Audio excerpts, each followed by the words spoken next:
سورۃ الانبیاء میں بھی ایک آیت آئے گی، اس میں الفاظ یہ ہے کہ اللہ کے ساتھ اگر کوئی اور معبود ہوتا تو کائنات کا نظام درہم برہم ہو جاتا۔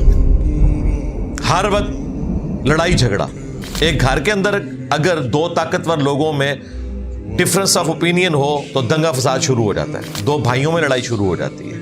اور تیسرا مقام سورہ المؤمنون میں آیا کہ اگر اللہ کے ساتھ کوئی اور معبود ہوتا تو جھگڑے کی صورت میں ہر معبود اپنی اپنی مخلوق لے کے الگ ہو جاتا کہ ٹھیک ہے جی، آج کے بعد بٹوارا ہو گیا، یہ پلانٹ ارتھ کا اتنا حصہ میرا، اتنا تیرا، تو اپنے بندے وہاں آباد کر، میں اپنے بندے یہاں آباد کروں گا۔ یہ تین آیات بڑی کریٹیکل ہیں کہ اگر اللہ کے ساتھ کوئی اور الہ ہوتا تو عرش کی طرف راستہ تلاش کرتا تخت حکومت پہ قبضہ کرنے کے لیے، کوئی نہیں کر رہا، مراد یہ کہ ایک رب ہے۔ سورۃ الانبیاء، اگر اللہ کے ساتھ کوئی اور معبود ہوتا تو اس کائنات کا نظام درم برم ہو جاتا، کیونکہ مائنڈ ایک نہ ہوتا، دو مائنڈ ہوں گے تو آپس میں ٹکرائیں گے۔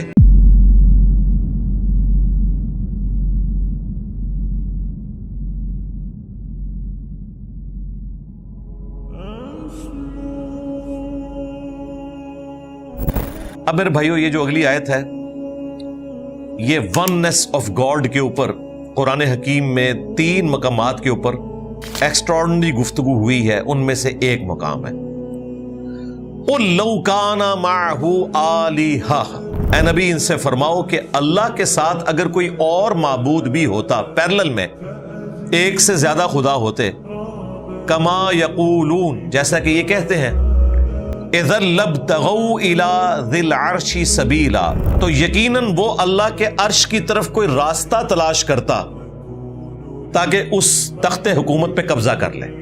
دنیا میں بھی ایسے ہوتا ہے نا کہ امپائرز کیسے کھڑی ہوتی ہیں، چھوٹی امپائرز جو ہیں ان میں سے کوئی دلیر بادشاہ اٹھتا ہے اور وہ کسی بڑی امپائر کو شکست دے کے اس کے تخت پہ قبضہ کر لیتا ہے، پھر مزید اپنی امپائر کو بڑھاتا ہے۔ یہ ہو نہیں سکتا کہ ایک سے زیادہ امپائرز ہوں اور وہ آپس میں لڑیں نہ۔ تو اللہ تعالیٰ نے ان کی مثال میں انہیں سمجھایا کہ اگر تم یہ سمجھتے ہو کہ اللہ کے ساتھ اور ہستیاں بھی ہیں جو معبود ہیں، تو دنیا میں بھی ایسا ہی ہوتا ہے کہ ایک سے زیادہ اگر بادشاہ ہوں تو وہ آپس میں لڑتے ہیں ایک دوسرے کا تخت حکومت چھیننے کے لیے۔ اگر اللہ کے ساتھ کوئی اور الہ ہوتا، دو بھی ہوتے ٹوٹل، تو وہ اللہ تعالیٰ کے عرش کی طرف ضرور جاتا تاکہ اس کے اوپر قبضہ کر لے۔ الٹیمیٹلی اس طرح کی آیات سے یہ رزلٹ نکلا کہ یہ پوری کائنات جو اتنی ہارمنی سے چل رہی ہے، یہ اس بات کا ثبوت ہے کہ اللہ کے ساتھ کوئی اور الہ نہیں ہے، ورنہ تو ہر وقت فساد ہی رہتا، جس طرح دنیا میں آپ کو نظر آ رہا ہے، کیونکہ اللہ نے دنیا میں کھلی چھٹی دی ہوئی ہے۔ ایک تو یہ مقام ہے سورہ بنی اسرائیل کا۔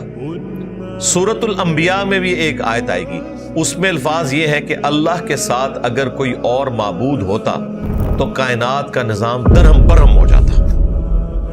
ہر وقت لڑائی جھگڑا، ایک گھر کے اندر اگر دو طاقتور لوگوں میں ڈفرنس آف اوپینین ہو تو دنگا فساد شروع ہو جاتا ہے، دو بھائیوں میں لڑائی شروع ہو جاتی ہے۔ اور تیسرا مقام سورہ المؤمنون میں آیا کہ اگر اللہ کے ساتھ کوئی اور معبود ہوتا تو جھگڑے کی صورت میں ہر معبود اپنی اپنی مخلوق لے کے الگ ہو جاتا کہ ٹھیک ہے جی، آج کے بعد بٹوارا ہو گیا، یہ پلانٹ ارتھ کا اتنا حصہ میرا، اتنا تیرا، تو اپنے بندے وہاں آباد کر، میں اپنے بندے یہاں آباد کروں گا۔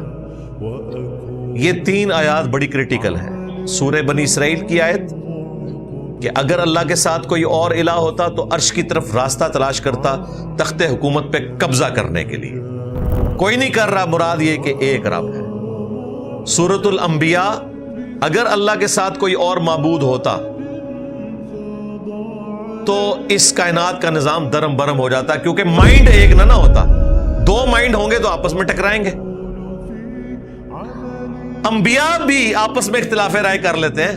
حضرت موسیٰ علیہ السلام اور ہارون علیہ السلام کا اختلاف نہیں قرآن میں رپورٹ ہوا، معصوم ہستیاں، حتیٰ کہ وہ داڑھی کھینچی حضرت موسیٰ علیہ السلام نے اپنے بڑے بھائی کی، حالانکہ ان کا قصور بھی کوئی نہیں تھا، لیکن حضرت موسیٰ علیہ السلام نے سمجھا کہ ان سے معاملہ مس ہینڈل ہوا ہے۔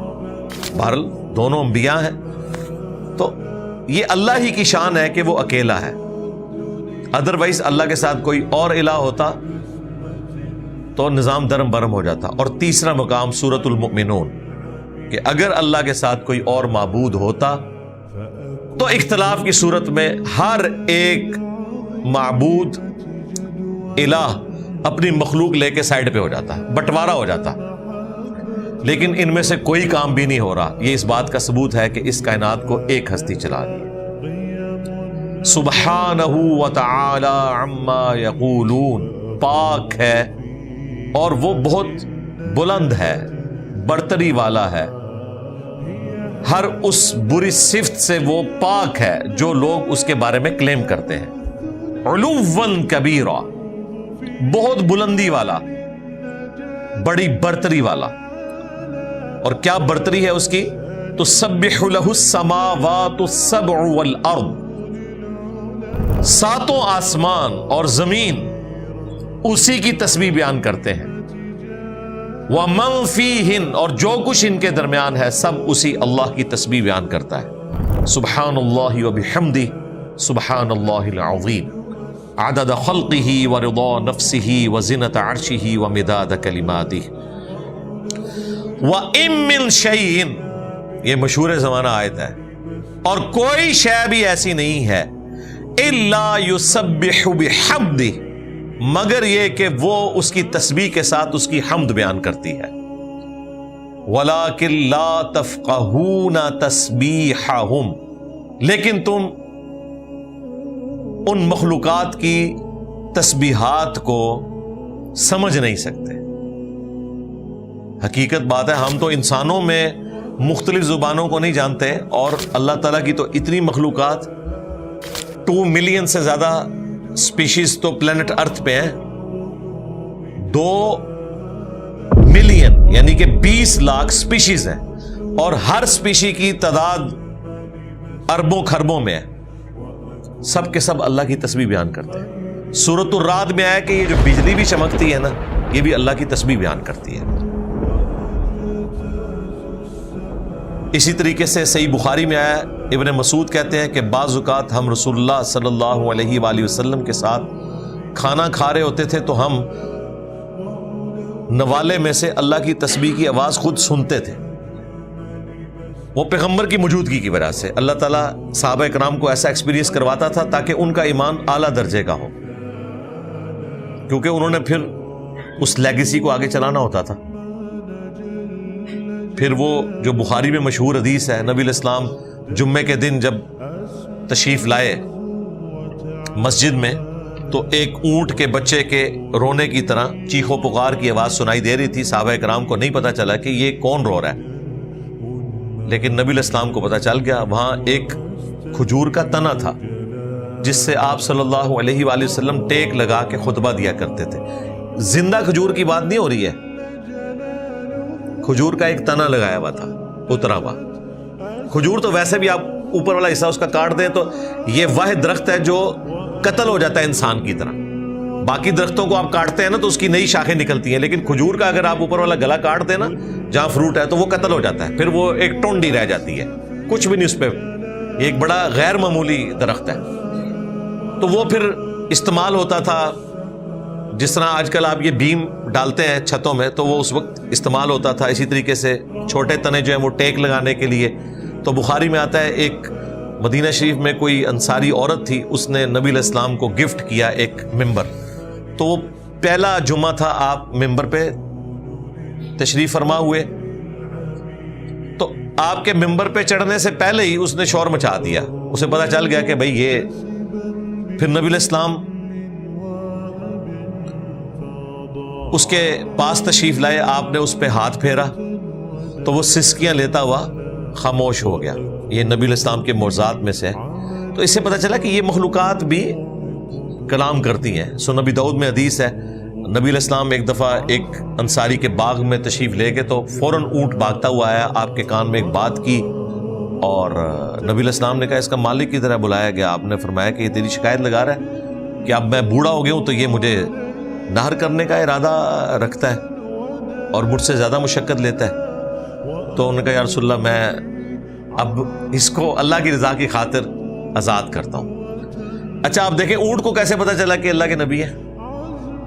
سوچنے کی بات ہے۔ تو یہ یاد رکھیے گا، سرکش جنوں اور انسانوں کے سوا دنیا کی، کائنات کی ہر مخلوق پیغمبر کو پہچانتی ہے۔ یہ اللہ نے غیر معمولی چیز رکھی ہوئی ہے۔ پتھروں کو، درختوں کو، پہاڑوں کو، دریاؤں کو یہ بتانے کی ضرورت نہیں ہے کہ یہ پیغمبر آ رہا ہے۔ ان کے ساتھ اللہ تعالیٰ کا ایک ایسا پروٹوکول اٹیچ ہے کہ انہیں یہ پتا چل جاتا ہے کہ یہ عام انسان نہیں ہے۔ اور اسی وجہ سے صحیح مسلم میں آتا ہے نبی علیہ السلام نے حجۃ الوداع کے موقع پر 63 اونٹ خود نہر کیے۔ 100 اونٹ یمن سے حضرت علی لے کے آئے تھے، 63 آپ نے کیے، 37 حضرت علی نے کیے۔ اور احادیث میں ملتا ہے کہ نبی علیہ السلام کو کسی اونٹ کو نہر کرنے کے لیے کوئی پروٹوکول دینے کی ضرورت نہیں پڑی ہے، کیونکہ جانوروں کو پتا ہے ہم اللہ کے لیے قربان ہو رہے ہیں اور یہ اللہ کے پیغمبر کر رہے ہیں۔ وہ ان کے سامنے سر تسلیم خم کر دیتے تھے۔ اس قسم کے کئی واقعات ہیں۔ تو یہ تمام چیزیں اس بات پر گواہ ہیں کہ یہ اللہ تعالیٰ کی مخلوقات ہیں، اپنی اپنی زبان میں اللہ کا ذکر کرتی ہیں۔ ہر پرند چرند اللہ تعالیٰ کو اپنی بولی میں یاد کرتا ہے۔ جب بجلی کڑکنا یہ بھی اللہ کی تسبیح ہے تو باقی چیزیں آپ چھوڑ دیں۔ تو اللہ تعالیٰ ہمارا ہے کہ کائنات میں کوئی چیز ایسی نہیں ہے کہ جو اس کی تسبیح اس کے حمد کے ساتھ نہ کرتی ہو۔ دیکھیں یہ ہمیشہ یہی ذکر آیا ہے، تسبیح حمد، تسبیح حمد، تسبیح حمد، اور یہی نبی علیہ السلام نے ہمیں سکھایا، سبحان اللہ و بحمدہ۔ سبحان اللہ تسبیح اور اس کی حمد و بحمدہ۔ صحیح بخاری میں حدیث ہے، بلکہ بخاری کی یہ آخری حدیث ہے کہ 2 کلمات زبان پر بہت ہلکے ہیں لیکن میزان عمل پر بہت بھاری ہے، سبحان اللہ و بحمدہ، سبحان اللہ العظیم۔